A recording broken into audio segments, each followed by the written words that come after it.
Hi my friends, welcome back. I hope you liked the first part of me finding the magician. I want to stress again that this is my real experience, and I'm telling this as true as I can, and in the same time I have to convey to you the story, so it's interesting for you to listen to. And the story by itself, if you just write down what happened to me, is so amazing, so it carries itself. It really does. But it still takes a lot of skills. That is something that is new to me.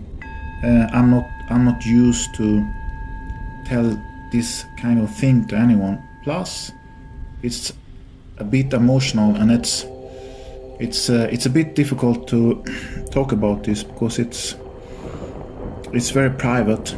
And I'm very happy that you're here, and I'm very happy that you're listening, and great things will come from this.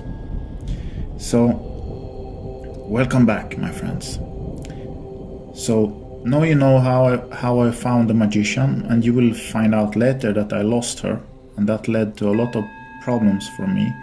And that's when I really got in the hands of the negative galactic entities, which was the grace that approached me first. And then from that, they planned a demonic possession together with a Luciferian cabal based in America. And I could see them in my visions when they were attacking me. So the grace, the satanic Luciferian cabal based in America, and the reptiles, the demonic astral beings, and even a Draco, which I have never seen them before, and I have never seen them after. So all that you're listening to will end with me being saved by my Lyran family. By my Lyran family, I guess against all protocols, showing themselves to me. Because if this wouldn't have happened to me, they would just have guided me on my soul mission and given me spiritual messages and let me develop in my own time. But because of the negative entities interfering, I couldn't develop in my own time without disturbance, and they needed to save my life. Okay, my friends, so now I have told you the story thus far. Now I want to discuss a little bit what was really in those runes on that flat part of the cliff that I call home of the gods, with the world tree on it. Well, there were two runes. There were several runes, but the two major one, that was the most magical one in that place, and that also explains why it was that place. So runes are often used together with other runes, because they're just lines, so you can make a rune within the same line, and if they're put together in a special way, they are magic. So we had first Ansus, and then we had Hagalas, and these two runes become a bind rune, and it was magic in this time for them. And as you will see, the magic is still there in that place, and that's why I want to give you this warning, because our ancestors understand how to make portals. Because a portal is nothing else than a place of magic where you make the energies different than any other place. And with this change in energies, you can bring in things from the spirit world. But you cannot only bring in things from the spirit world, you can bring in galactic entities from the fourth dimension. like the greys, the reptiles and the dracos. So these runes, and this rune Ansus, which means ancestral god. Ansus is often used with other runes as a part of a bind rune, as I said, to amplify the qualities of any other rune it is used with in combination. And Ansus has a strong tie with the ancestral world. And that's quite interesting, because the one that was there when I had my sensatory visions were my ancestors in the spiritual world. The other rune that it was bind together with was Hagalas. And Hagalas means change, destruction, change and transformation. And it's that change and destruction that is completely out of control of a person. And for you to have a rebirth of something, you have to have a destruction of the old to rebirth something new. So now you start to see that we have two extremely powerful runes.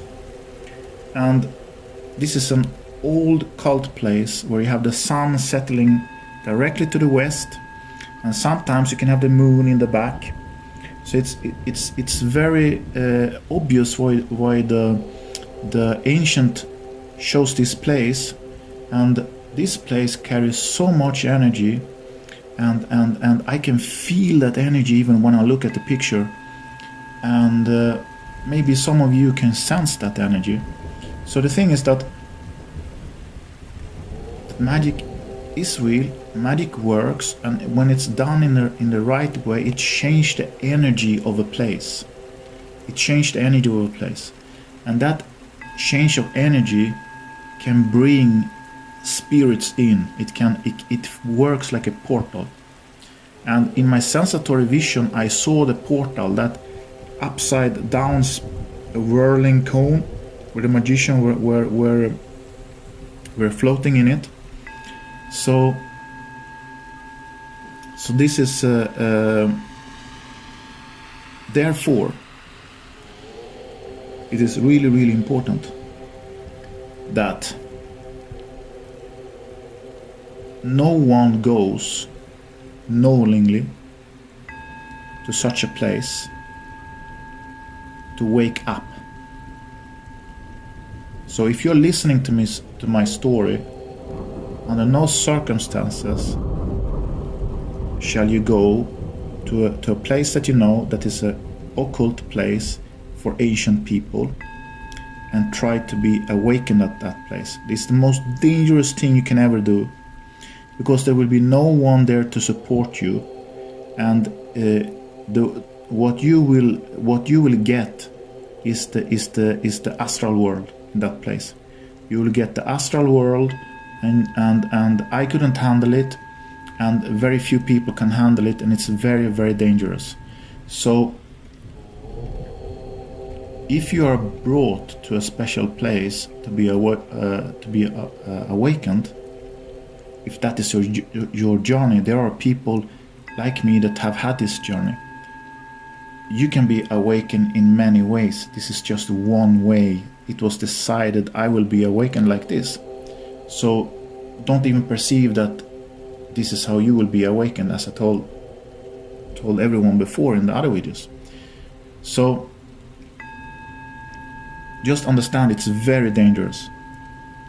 And if you do that, there might not be anyone that can help you clear that out. If you get any negative entity attachment or something, it requires someone very, very good at this. Okay? So, and maybe sometimes you have to have someone off planet to help you with this. So don't go to these places. However, if you find yourself by mistake in this place, unwillingly, without you knowing, like me, that this is such a place, because there are magic places where people have performed things, and when someone does something in a place, that energy stays there. there is a change of the field of energy in that place. And that field, it doesn't change if not someone else goes there and with intention change the field. If it's left like that, and if it's a very old place where many people have practiced magic, it's going to be a very strong portal, exactly like this place that I call Home of the Gods.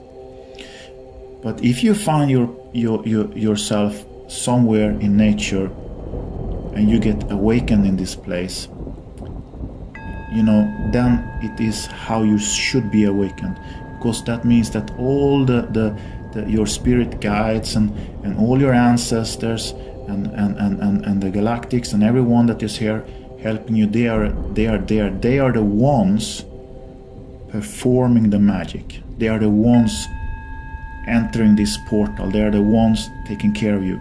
But under no circumstances, because you want to wake up fast or you want to have a spiritual experience, you go to an old occult place, because you will bring in astral beings, and you will bring in demons, and you can get an entity attachment. This thing has to be done without you understanding that it has happened to you, just how it happened to me, or you will enter something dangerous. Okay, I just wanted to say that so I don't lead anyone in misfortune. I was given a message about rebirth, where you have the symbology of the phoenix. The phoenix is a mythological creature, a bird, a firebird, that have existed in every major ancient history in different forms. And it is when the Tower of Babel was burned to the ground, because the Tower of Babel was the defiance against God, to build it as high as they can, to be as God, the Luciferian impulse. And when that was destroyed, the Tower of Babel, which, by the way, if you know anything about the International Bank of Settlements in Zurich, I believe it is, they have built a copy from a painting of the Tower of Babel. So these satanic ritual magics are everywhere, but people don't understand them, so they don't see them. So from this destruction, this hagalas, this destruction without anything that anyone can do, with this divine destruction of this Tower of Babel, this phoenix rise up from the flame, and he's rebirthing and transforming all this evil, and it's a rebirth. So the thing is that the story about the phoenix, the symbology of the message I got, is the same as the message from the Vikings, where you have the rune of Ansus and Hagalas, because you have Ansus that is the name for God or gods and divinity, and then you have Hagalas, that is change and destruction beyond control and transformation. So when you have that change and destruction and transformation, you have God and you have rebirth. So in this place, from different cultures, from different times, you had the same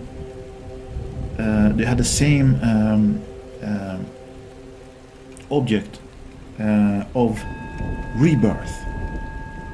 So this brings me to all of you, and what we are now living through. We are being rebirthed. We are here, but we are transforming, because this change and destruction that is happening, and we have to see this destruction, and this destruction cannot be controlled. It's outside our control. So we will see this destruction around us, and people will wake up in this destruction, and we will transform in this destruction, and we will have to live through this. So that message of rebirth is the message for everyone, that we will, as humanity, be rebirthed. we will live on a new earth, and everything will be completely different. We will be like the phoenix when God destroyed the tower of Babel. We will rise up from the ashes and we'll build anew. So I was given this already 2 years ago, and that is what is given from the spirit world, the spirit realm, and that is what is decided for us. And the galactics that are here helping us are on a much higher consciousness than we are, and they are much spiritual than we are, and they are here helping us. They're helping us with the spiritual, because they can connect with the spiritual whenever they want. They are not like us where we are locked out. They can connect with them and they interact with each other. The spiritual and the future mankind that we call galactic, they interact. You know, it doesn't matter if we are from different spaces. You will understand that these Lyran people are us, we are them. You know, so it will become clear in the future, and that's also why the Lyrans are here, because we are part of them and they are part of us. I will return to the story here a bit. After this experience of the gathering on the home of the gods,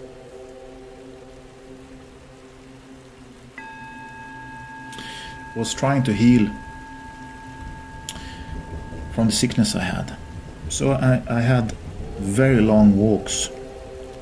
I had lung problems. I had neurological issues. I had all issues you can experience. And during normal circumstances, I would have them today. But because what has happened to me, I have no issues at all anymore. I'm completely well. I'm even better body-wise than I was before the pandemic, and I will explain that later. So I started to have these really long walks, and I was on my path to connect. I was on my path to connect to the past, and I started to have this presence with me, and it didn't speak. I couldn't speak to it, but it felt like this. I had someone with me that was walking with me on these walks, and that this someone, this energy was very strong, and it took me into the woods, and it took me to places in the woods where I could lose myself, and suddenly I'm in the woods in the middle of the night. And this was in the fall, so the night comes early here in the Nordic countries, and the twilight is quite short. So I find myself lost deep in the woods and having problem finding myself out, and you know, all the animals are waking up and everything.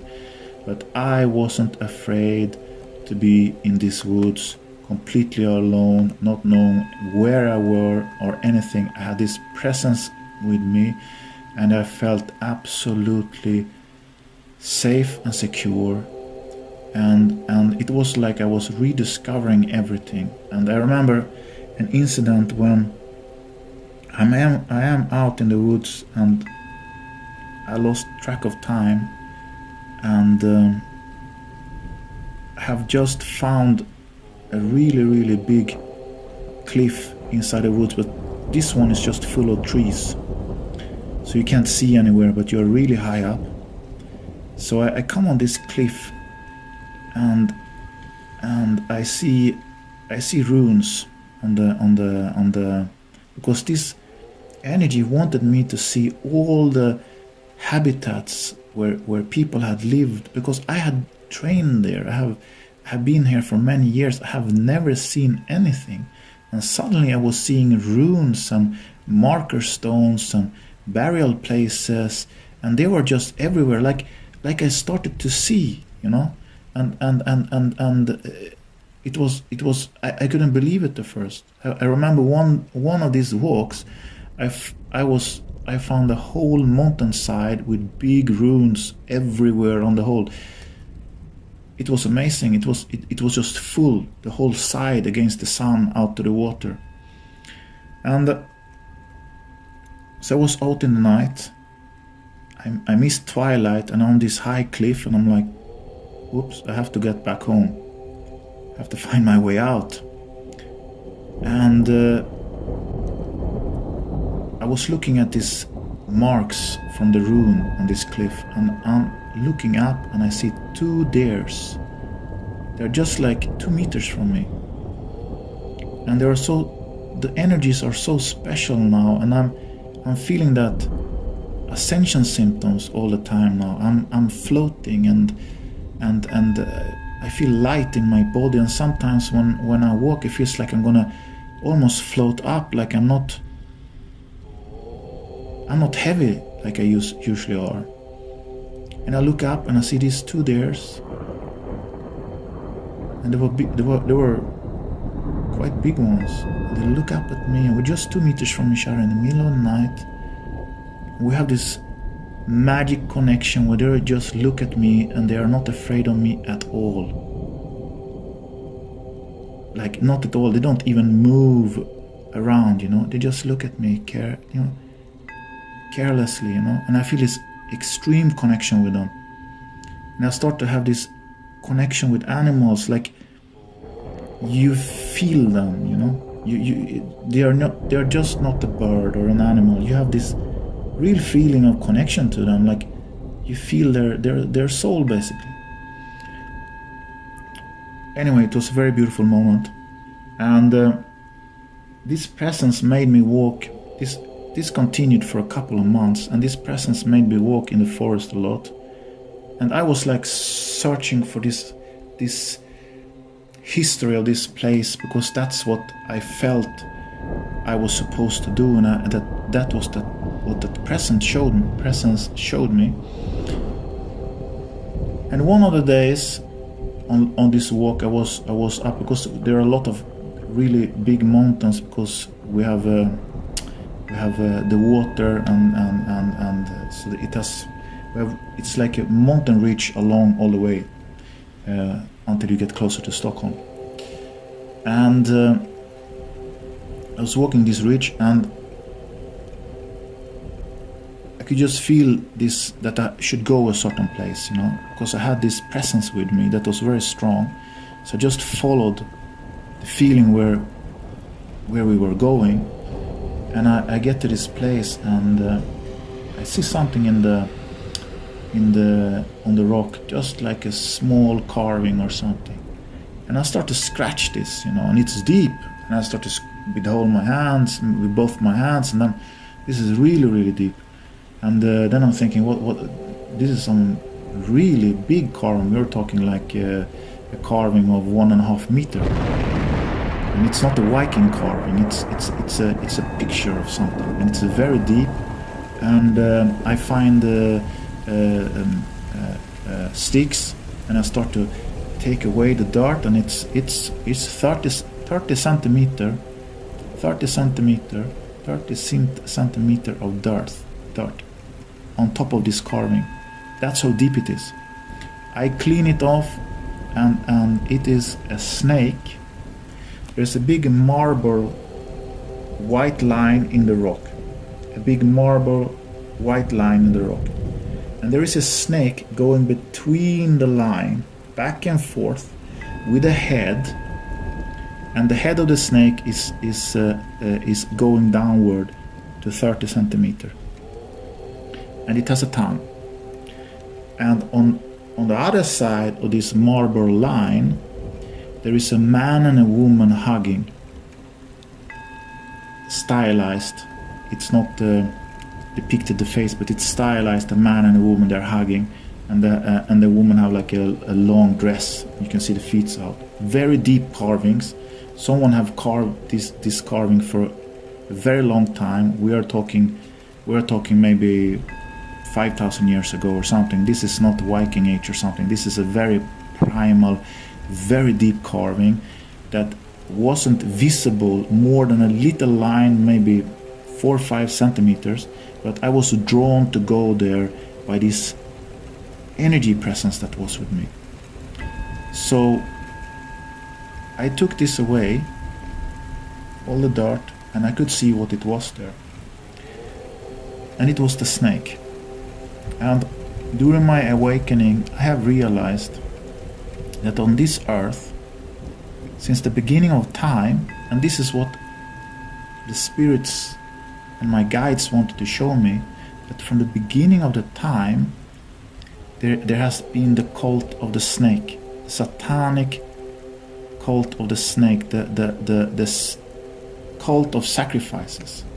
And that is what the Luciferian cabal and the elite are doing today. They are still practicing this old magic and these old practices, these satanic rituals. So I was shown that whatever we are living through now, when we have this rebirth, is as old as humanity, and it's the Luciferian impulse, the cult of the snake. And according to the cabal, their belief, when they believe in Lucifer or Satan, whatever you want to call him, so their belief is that because Lucifer wants to become as God, he doesn't want to become more than God. He just wants to be as God, because he was cast down from heaven. So according to the cabal beliefs, he made Satan made love to Eve, and they produced Cain. And this is the belief of the Freemasonry cabal. They believe that Satan made love to Eve and produced Cain, and that Cain is the child of Eve and Satan. So in their belief, the cabal, their belief is that when all of humanity carries Cain's blood, then God have no choice, because God can't disown his people. He have to accept them, and if he have to accept them, since they all have the blood of Cain in them, because the cabal is all about bloodlines, whereas the bloodline of Adam, which they believe is the bloodline of Christ, which is the pure bloodline of humanity for God, from God. So they believe that if they can make everyone have the cabal belief can make everyone have the bloodline of Cain, then their God, Lucifer, will become as God, and God will have to accept him. So I'm just telling you what they believe, and if you dig deeper in this, you will find that. And it also gives you an understanding that even from the spirit world, I was showing the cult of the snake. And that picture, I took that picture and sent it to a researcher that deals with mostly Viking area and some Stone Age area, and he couldn't time the carving because it was that old. So he needed to see if he could find another expert. So, and I haven't dug any deeper into that, but that's how old it is, and everyone should know that the evil we have on this planet is from the beginning. It is very old. It's just the newest form we are seeing, and it's just the newest elite that are doing this. And this will be something that will be very hard for people to understand, that this thing is that old, and that's how it works. So in the Viking Age, people they were following the Luciferian impulse. The Luciferian impulse and Luciferianism is getting knowledge, but it's the knowledge of chaos. And you can go to the spirit world by doing sacrifices and doing blood rituals, and you can enter the spirit realm. But you cannot enter the spirit realm as a precise being of intention. You will enter in chaos. So even if you can temporarily go up in the spirit world, and you can, people that practice these things, they feel euphoria. And then when they feel this euphoria, they believe they enter the spirit world, and they believe that this sugar fix, this quick euphoria is from God. And we have so many in the spiritual movement and in the New Age movement that are channelizing a lot of things, and they are just looking for that sugar, that Luciferian impulse, and they do not understand that is a impulse of chaos. That is not how you enter the spirit world, in balance and harmony and with love. So we have had this Luciferian impulse on the planet for a long time, and after the Luciferian impulse we had the Christ impulse, and Christ died on the cross. And now we're gonna have this rebirth, and we're gonna have this new earth. So I'm explaining this because I have looked at all of those things, and then when I see what I have seen in my real awakening, I have understood that my spirit guides and my galactic family have showed me this. Have showed me this in real life. Here is a carving. There you have the snake, you know. Here is the rebirth. They have showed me all of this. So, but I'm just trying to tie it together for you so you can see the complete picture of what they're trying to tell me.